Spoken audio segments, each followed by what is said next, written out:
Ok. Anh là tôi và Cái ôi, khỏi đi. Không có quả thôi đi. Về khi nào? Tốt. Về khi nào? Ok, cái này bởi cái xã lá sao đi gì đó. Phía bắc cái là sao gì đó là phố khé đó, này là phố khé là mà cái phố khé đó bùi mà. Còn bây giờ cái đó là đáp mà. Cái đó là đáp chứ, bây giờ bằng nam chứ. À cái bắt tập mà tê ra lập là phía phía tê ra quan nam là phải gì, ở đây về tới mười mà. Ít khé, ít về đồ về, ở dưới thay mình là coi là phía bắc. À lừa quay à, nên mình tê bùi này phải ít về mà. Và ít người phải nhận ra ít người bảo ít người bảo. Ít người bảo vậy? Bảo. Ok. Sao là? Nó mà tháo bùn lên đây. Hả? Đồ để tháo bùn lên đây. Đồ bảo. Ok, đồ qua cho là cái việc sao là nó. Nó gọi là bây giờ. Thì sẽ sao cũng bảo thế này sẽ sao lên không? Thế sao bảo được cái được không? Thế sao mà lấy cái ở lại tao biết chắc có bỏ một cái chiếu đó được. Nó bị vào nào? Ông biết thế sao là? Vậy bắt ta. Thì pull up là mà nó, thì pull up là tao cái về tao khai là mà. Mình tao bảo thế tao được mình đến ở lúc gì vào. Và heo về là cái bảo thế sao là mà bắt tao cho mình đẹp không? Đó là mình à? Cho mình đẹp. Nó phim một. Cái bắt tao thì mình chỉ là tao được thế sao là mà cái về đó là ta chỉ là thế sao này? Và chơi ra rất là pull up là tao ở này. Thế ra? Nó có order more. Lúc ra và nhau là lúc còn lúc ra có là cần như thế. Nó có mua mấy cái nó có là nó phải lo lúc ra đó nữa. Nó thế ra cái này mình ở bên này ok. Ok. What the? Gì qua sao vậy? Gì ông gọi đi. The sun is okay, and we don't want to run okay. Takoshi còn đúng ổn ok à? Nó mới đó mình đó, mình được nhiều gì à? Mình hay là cái sao đấy? Nó cái đôi chút có cái đó mình có cái. Thế sao đôi chút có cái nó chán nản. Thì chúng nó gì đó chán này là cái gì vậy đó? Ôi bà ở thế sao bảo được bảo mà thu về quản lý ở cái gì vậy mà? Ôi mà rồi với bộ mỏ luôn nha ra bà mới bị xả thế này bà rồi phụ đồ thu lên phao ốp lên vào rồi xả như vậy rồi xả ra rồi tụi bà họ chủ lên cho họ chủ lên như mà ông ốp lên vào rồi anh đi tới đây đấy để thoa ra trái này để thoa ra trái vào rồi anh đi tới để trái này vào rồi với ô lực khi để cho là pa bỏ phô ra này bỏ phô ra để phi chia ra để u ra rồi bỏ phô thì ra vì đó bình mà nói ra nu ra này ông ấy thế này ông ấy thế đó bởi có vinh này vì bao giờ bỏ này bỏ vì bao giờ ông ấy thì cho bao giờ chứ được à phục qua cho nó bảo cái thủ chế được bên ta vì nó đi cái khổ ra đến ấy cái bó được rồi chú ôm nó đi nó vào chú ôm một về anh ấy đó thì đi nhà này chú ôm nó kia bà chú ôm một về nó chỉ khi một về chụp lỗ thì kia chú ở nhà chú nó đi lộng rồi thì nhà chú mình là gì nên người bắt chụp lỗ và bắt bảo vào rồi Tile ke na? Tile ke. Chicken da nel limone da gana piate va nella. Chicken là. Chicken gì? Không phải luôn là piate gì mà. Thế ta. Là chỉ có biết thế ta phải đôi vậy nó. Thế ta hay là thế sao được mua. Đấy, thế ta cũng như thế nào. Ok. Nên bây giờ ta sai đi ra. Dù cái mấy đứa này. Nó xì à rồi nó mua. Tôi ở ra này,เขาจะสีว่าอะไรเนี่ยเรื่องใหญ่เลยเรื่องปากคนโอ้ตัวกันนะปากพลาดกันเนี่ยนะปากพลาดจะอะไรเย่ว่าเริ่มแล้วเจเล่นี่ทัศน์ภาษาตัวสีประตูอะไรเป็นอะไรเรื่องเป็นพลอนเป็นเจที่ทำไม่เลยทำไม่เลยพลอน Lu ciki dia ni dia. Okay, saat kita lah begini na. Kata dia terus. Cái gì nữa cho phúc cái này. Còn đó cũng kia nhà như anh này kia nhà đó cũng về bộc phát kia rồi. Àจะทอบ้านหมอ Nè. Àจะทอบ้านไปลึกๆเลย Thế rồi. Àจะđó cũng kia làเขาโอ้จะเอาเป็นน่าจะดื้อเดี๋ยวโมซีมาป้าซีป้าเต็งเอาหมอป้าไปเอาอีนี่พวกเขาจะต้องก็kia là nóท่านอุ้มน้องมีบ้าโอ้ละเป็นน่าจะดื้อหรอเดี๋ยวแม่เอาก่อนจะพูดถึงเงี้ยแม่เอาดีสอเดี๋ยวไว้ก็จะมาเป็นบ้าป้าที่ว่าจะโอ้เขียนนี่บางทีโอ้เราจะเจอสักเขียนเพื่อนนี่เจอได้จ่อยเดี๋ยวป้าเจอได้ดูพวกเราเขียนเป็นน่าจะดื้อเลยตรงนู้นก็ดีสอĐưa ra lên đi. Đi à? Đi. Đi hạt rồi. Không phải đi phá đồ. Nên lìa bữa giờ là đi phá đồ. Tiếp theo. Tập hai này phải bao lên. Thì cái đồ ta xí bạn này. Đi hạt rồi đi. Tập hai nha. Tập hai là sao bao lên nhỉ? Ok. Đi qua đi. Tập hai ô là giờ có thể để mình muốn sửa lại Australia này tập hai này.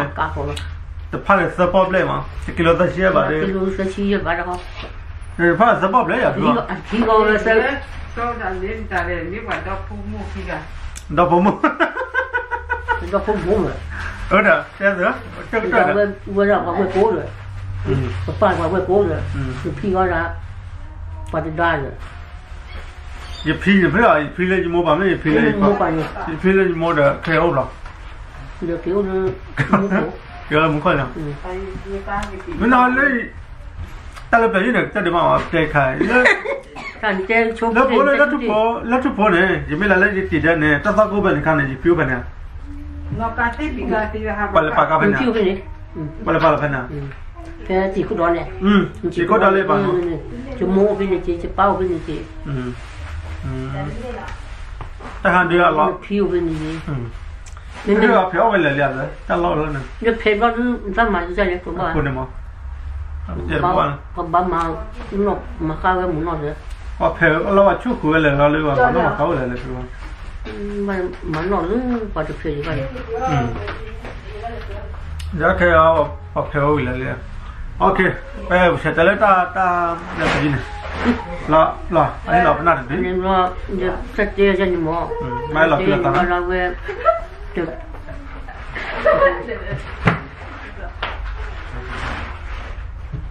Anh em đó là về à bự chơi cho những đó là về anh chơi này khi ra khi vào thì được đấy. Sao đi lá phụt mà. Giờ khi đi số nữa mà tan khi là được năn đứa rồi. Nhưng mà là bưng mỏ nó là quên mỏ là bưng mỏ rồi. À chúng mình rồi gì? Mà rồi cái ra mà là ta hi là khi pa ta sang đi là phụ pa rồi nhưng mà ta yu về này mua về này ông về cái mua về nó ta bao rồi ta bán anh ta để cứ bán mà tôi yu lan mấy bán yu nè à à cái gì vậy à đấy ông về yu lên bán rồi như vậy à tôi bao nhiêu thứ ra yu về bao nhiêu thứ ta nhìn ra sụp rồi ta nhìn ra sụp rồi đưa ta quá sụp rồi nên lo ông người nói thì bạn ông em bao người khi đó là để nó đi lừa ra sụp rồi này khi đưa ra mì này người ta sụp vào mà nó thành đưa có gì vậy ra ăn mì này chỉ cái này đủ thọ nó ta phá đồ là gì nó đưa ta hả ta chơi hết ta ôm gì ta pan nó ta cái chỗ nằm gì mà nó nằm dưới rồi nó nào về đấy để tìm lơ và tổ ngọt lên nếu mà lên lơ bằng apu mà apu sụp lên mà lên nào apu là apu sụp lên mà là trên là lấy lên qua thì như là thì mà thì mà là thâu còn gì ô là được mát có là cái gì ô nó là awe lên luôn bắt đầu sụp lên lên nó tập lâu mò nó tập lâu đi qua cái này chọn bị họจะให้ชอบพันโดนแต่พอมึงว่านะชอบเป็นชอบพันโดนดีจะได้พระอ๋อแล้วสู้มันจะสั่นมือละมันสั่นมือเลยก็สู้เลยมันชอบที่อ๋อแล้วมันก็เจอแล้วมึงว่าชอบไปดูสั่นสู้เป็นนาทีเลยมั้งมึงว่าชอบไปดูอ๋อสู้เป็นนี่เลยนั่นตามบ้านมันจะ thì dân cho mình mò được về lần giờ người ta hiểu người ta hiểu đâu thôi ta hiểu mà là nó lấy đâu cái tâm mình lấy đâu tâm mình lấy con lấy tôi có đồ với là thì nó lấy rồi và còn được còn được cho cái gì lá hà với là gì được bữa người nó đưa và từ là đã chuyển đi rồi thế họ để ý nhau cho bên nhìn được xí đó ý xí đó là với ta đấy khi mà này ta khởi ra chuyển đi này khi mà chuyển đi nó phải nó đâu với hả mà đôi lưỡi với là gì này thì để nó phải nó lên rồi liệu là lơ phải lơ ta lo được luôn này ta bờ mỏ ta bờ phán lên rồi chỉ lo cho mình chỉ lo vào mỏ cho mình chỉ lo vào không được chỉ được nô chân ra rồi ông ta được tùy hình bao nhiêu ta cùng với xe bao nhiêu ta thấy đâu được ra cho nên là lo ta dia để cho nên là nó ra cái tàu mà tôi nói chỉ còn là ăn bữa cũ chén đấy ta sụt sắp cũ chén mà cái ó cái này đã thuê đi này nó tôi nói chỉ còn mà thuê đi này thế này ta sụt sắp cũ nó cái thuê này thế bốn cái mà là thuê đi này thế này là thế này thế quá có khốn bị thế quan bị mà tính đi được ăn lấy đâu thì chết nữa ta thuê đi nó đưa ta mà bây giờ ta bu này ta nỉ ra rồi nó đưa mà ra rồi người ta ôm nó đâu vừa hết thì về đi nè hết thì về nó đưa chơi với là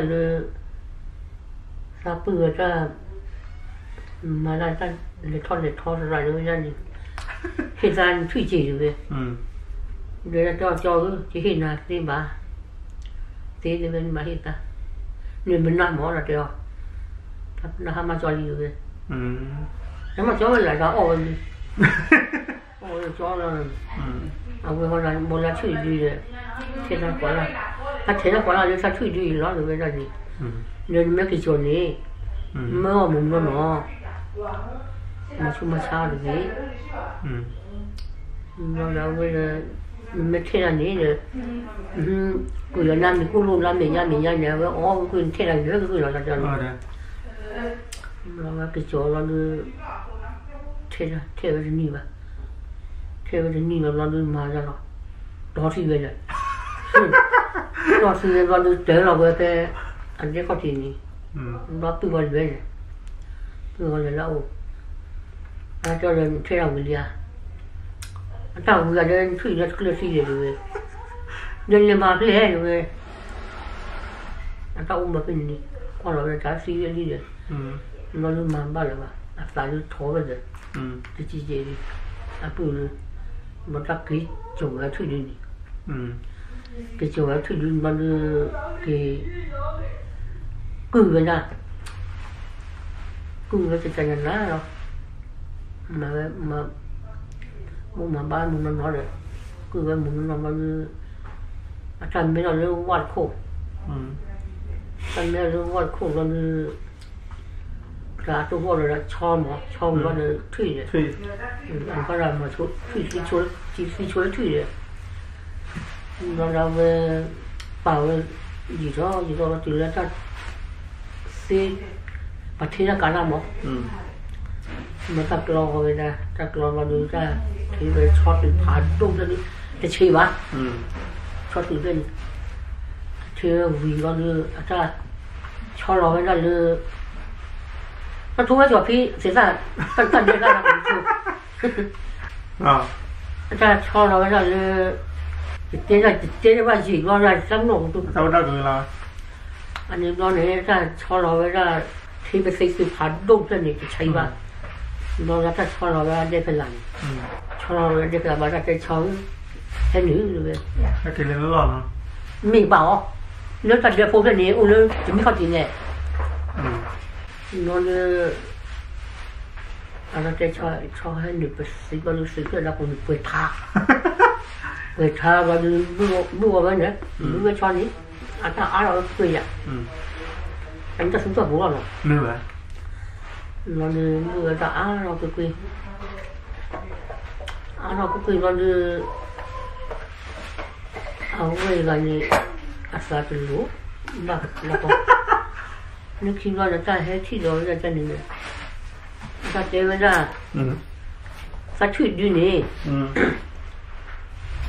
ta thuyết đi nè ta cái chỗ thì gọi là ta cường gọi là khi gọi là ta mẹ nó qua là ta mà gì ta ra nó nó là ta thấy cái cho sứ rồi là gì thì vì gọi là ta bảo là gọi là cho hết nữa tôi bây giờ cái chỗ gì vậy cái chỗ được gì chứ bây giờ cái chỗ được ra đừng nó cho gì vậy nó là mà cho gì nó đi mà bán à cái tiêu nó ra khi nào bán ta phải mà ta đua cái gì này đua cái này ta khi ra thủ tục bao giờ ta hiểu rồi ta làm nói gì ta hiểu rồi giờ cho mấy cái chỗ đấy mình cho nó bịa qua đây này cái chỗ là cho nó ta chứ quan nữa nên sao quan nữa đáng sao chứ luôn rồi sao nên luôn ra quan là nhiều rồi nó ta cái chỗ nó ta mặt bùi gì ta luôn bán nữa anh em nó đưa ta mặt bùi cái chó rồi nó cứ gần đấy rồi cứ gần đấy nó chả lấy nha đi con đi thì nó đưa chơi ra cho nên cho ô chia rồi cho ô à được cho cái nó cũng được người ta được lộ xí vậy ra thì xử lý sao mà làm lên mà này được người ta mà làm cái lưỡi chó này giờ cho lên cả con này còn bán đi với là mặc như lá tổ này mặc lá tổ này cho quán này tổ này ông tổ với mà o ra anh nhìn nó là cái khu gì cái lo cái nà đi đấy cái theo ra qua cái ra mà bây giờ bây phò ra cho con rồi ở được nó on là rồi gọi là khi anh ta hết cái chỗ gà sấy bên này hết cái chỗ gà sấy bên bao nhiêu ta chú ra được lo là xin mười vạn vào chắc sẽ nó xử lý nó chú vừa ra cái bị khí bị này cái mỏ ta chỉ ra mà cái phò ra mình xuống mà bây giờ chẳng nhớ nó áo về hết thì rồi đi nè rồi mà ra đến trước lo xin cô và chú nó ra cho mình quá nó áo bự phò vậy là rồi khi có nhà gì vậy khi có nhà gì để ông có ra treo chứ mấy hình này mà muốn nó có to một nó mấy trồng nó bao nhiêu gì nhỉ bạn rồi ra khi nó có bắt chí nữa hát cá nữa cho từ bên này ta mà nó bắt chí là ba tuần bữa tuần là thì nhà nó cái chỗ 那叫人去我了，准备去备呢，跑了米的米了不了，没去啊的，被跑了那是去那个准备去备，他就哎呀爸爸呢，哎呀那是按照那干，去年开的，去年开的他这个乌说那就加开的他出来，那没去了嘛，加飞的，反正乌说。mà là tôi uống được này, nó ta trong bố là lọt ăn ngon này, tôi thế nào, mình nói là ta ôm bao giờ ôm chụp với bao khi có mang được hết, bữa nàoผมมืดbọc khoa rồi, bọc khoa đó bữa có khi giá được tên nhá, đó, bọc khoa khi ada lama, nó cứ, ta khi nó có cái ego mà được ô ra mà được lồng ra